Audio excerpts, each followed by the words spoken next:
क्या आपने कभी सोचा है कि फिक्स एसेट मैनेजमेंट में किस तरह के प्रोसेस हो सकते हैं? आपके दिमाग में आता होगा फिक्स एसेट का एडिशन, डिस्पोजल या डेप्रिसिएशन। बट गाइस, इससे बहुत ज्यादा प्रोसेस होते हैं इसके अंदर, तो वही मैं आपको एक्सप्लेन करने आया हूँ, आपको एक ओवरव्यू देने आया हूँ फिक्स एसेट मैनेजमेंट प्रोसेस का। तो उसके अंदर क्या हो सकता है? सबसे पहले बात करेंगे, कोई भी अगर हम फिक्स एसेट एक्वायर कर रहे हैं या उसका कैपिटलाइजेशन कर रहे हैं बुक्स में, वो चीज आएगी, ठीक है।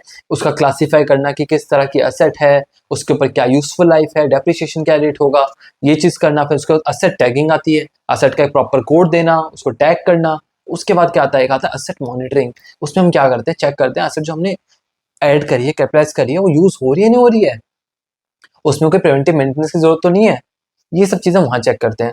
उसके बाद क्या आता है, आपका फेवरेट, एसेट का डेप्रिसिएशन या अमोर्टाइजेशन, ठीक है। ये हो गया। फिर हम कहते हैं अब क्या आएगा, लेकिन अब क्या आ सकता है? फिर भाई साहब आता है आपका, एक होता है ना, देखो आपने एसेट कैपिटलाइज कैसे होते हैं आपको पता है? उससे पहले कई सारे एसेट होते हैं, इनको बनने में टाइम लगता है। दैट आर पार्ट ऑफ सिविप, कैपिटल वर्क इन प्रोग्रेस। आपने अगर फिक्स का चैप्टर के पढ़ा हो इंडिया से एएस अपने टाइम पे, तो आपने देखा होगा there are multiple conditions to fulfil before capitalization any asset in books of account. तो वो कंडीशन फुलफिल हो रही नहीं हो रही है, उसके लिए प्रॉपर सर्टिफिकेशन होता है। उसको बोल सकते हैं फिक्स एसेट कैपिटलाइजेशन सर्टिफिकेट बनता है। अगर वो इंजीनियर सर्टिफाई करता है प्रॉपर, तभी वो एसेट कैपिटलाइज हो सकती है बुक्स में, ठीक है। तो एक सिविप को फिक्स एसेट में आने का सारी की सारी चीजें सही है कि नहीं, वो आपको देखनी पड़ती है। That is all together different process. फिर क्या आ सकता है? फिर आ सकता है भाई आपका इम्पेयरमेंट एंड इवेल्युएशन। इम्पेयरमेंट आपको पता है, अगर वैल्यू डिक्रीज हो रखी है आज की डेट में, आप असेस करने जा रहे हैं, तो आपको वैल्यू कम करनी पड़ेगी एसेट की। कोई रिवैल्यूएशन हो रहा है, बढ़ रही है, घट रही है, वो सब आपको देखना पड़ता है, ठीक है। तो this is different process. Detail में हम अलग से बात करेंगे हर हर किसी प्रोसेस के बारे में।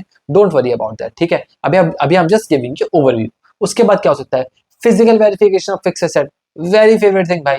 फिजिकल वेरिफिकेशन करने गए, पता चला एसेट ही नहीं है वहां पे कोई। तो एसेट नहीं है तो क्या होगा? फिर होगा राइट ऑफ। राइट ऑफ के लिए क्या होगा? होगा भाई फिक्स एसेट एडजस्टमेंट।